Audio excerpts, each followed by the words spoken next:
apa. Memang manusia sifatnya ingin dihormati, ingin dihargai. Tapi coba kita lihat ke dalam, lebih dalam lagi dengan mengenal ilmu, kenal diri. Siapakah kita sesungguhnya? Kita ialah mayat yang tiada mempunyai harga diri. Okay? Kalau mau dihargai itu bercermin dulu. Kalau mau dimengerti orang tuh bercermin dahulu. Jangan pandang kesalahan orang, jangan pandang keburukan orang. Pandanglah keburukan, pandanglah kekurangan di dalam diri kita masing-masing. Jangan merasa benar lalu menyalahkan. Jangan merasa suci lalu menghinakan. Karena Allah Maha Pengasih, Allah Maha Penyayang. Bagaimana kehidupan kita mau tertata dengan baik apabila di dalam hati kita masih ada rasa membenci, masih ada rasa tidak menyukai, masih ada rasa menghakimi. Jangan berusaha menjadi Allah Ta'ala. Jadilah hamba yang baik. Semua ini pelajaran yang akan mendewasakan kita. Pandang keburukan diri, pandang kebaikan orang. Seperti itu. Jadi apabila kita mempunyai tujuan kepada Yang Maha Suci, setidaknya minimal harus kita bersihkan diri kita sejernih air yang sudah bersih, yang sudah bercahaya dengan amal ibadah kita yang lillahi ta'ala, ya. Janganlah jadi manusia melebihi batas. Janganlah menjadi manusia yang tidak amanah. Itu tadi saya katakan, jika pikiran bekerja tanpa hati nurani, maka timbulnya keegoan diri kita. Satu contoh, penglihatan, pendengaran kita menerima satu perbuatan. Ketika pikiran mengolah, maka timbul rasa tidak suka, timbul rasa tidak cocok, timbul rasa akhirnya tidak senang. Rasa tidak suka, tidak senang, tidak cocok, kalau tidak dimasukkan ke dalam hati nurani yang bersih dulu, kalau langsung dizahirkan, maka timbul sifat yang mencerminkan pikiran itu di dalam gerak badan jasmaninya. Tapi kalau kita masukkan pikiran itu ke dalam hati nurani kita dahulu, kita tanyakan kepada Allah Ta'ala dulu melalui Rasulullah-Nya, apakah sudah pantas saya keluarkan gerak sifat seperti ini. Maka kita sesama manusia harus saling menyayangi, saling memaafkan, saling menerima kekurangan. Karena kita umat Rasulullah harus mencontoh, meneladani sifat Rasulullah. Jangan mau menang sendiri, saya katakan. Susah kita mau sampai ke yang maha suci. Susah kita mau sampai kepada ibadah yang bersih jika kita masih membenci hamba-hamba ciptaan Allah.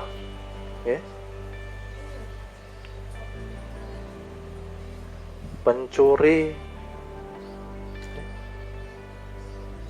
pembunuh,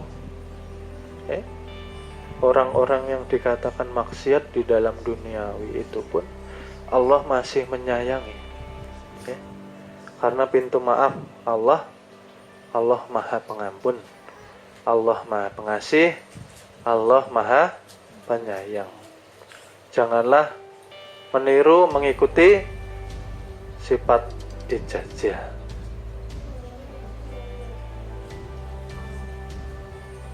Jadi apa yang kita pelajari di perguruan ini dijalankan, diamalkan, bagaimana hati kita bersih, hati kita suci, jernih, agar kita bisa menjalankan ibadah ini diridhoi Allah Subhanahu wa taala.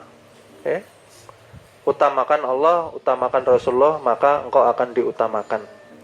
Jika kita tidak mengutamakan Allah, tidak mengutamakan Rasulullah, maka kita akan diduakan.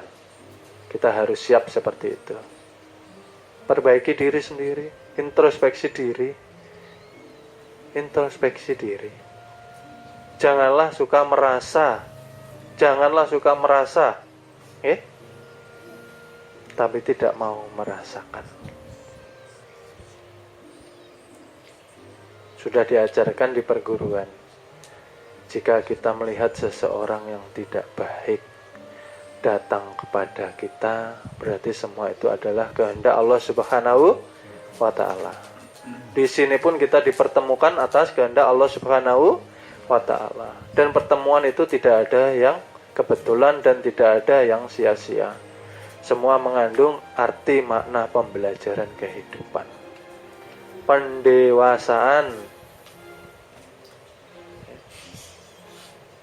harus kita dewasa menyikapi segala sesuatu yang terjadi kepada kita. Berarti itu merupakan teguran, merupakan pelajaran, merupakan bimbingan dari Allah Subhanahu wa taala.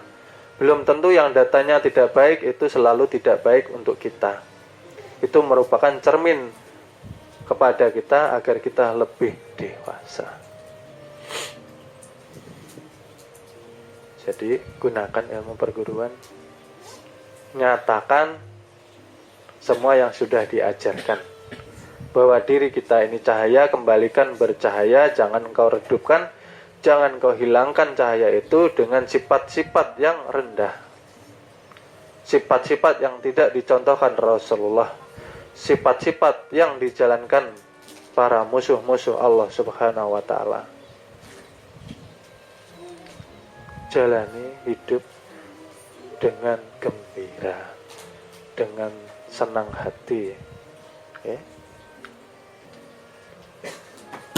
karena yang terzahir badan jasmani ini merupakan cerminan yang ada di dalam diri kita masing-masing. Jadi tidak perlu kita menutup-nutupi, tidak perlu kita menyembunyikan, tidak perlu kita mempunyai rasa segan. Semua akan terlihat di sini, maka mari kita renungkan.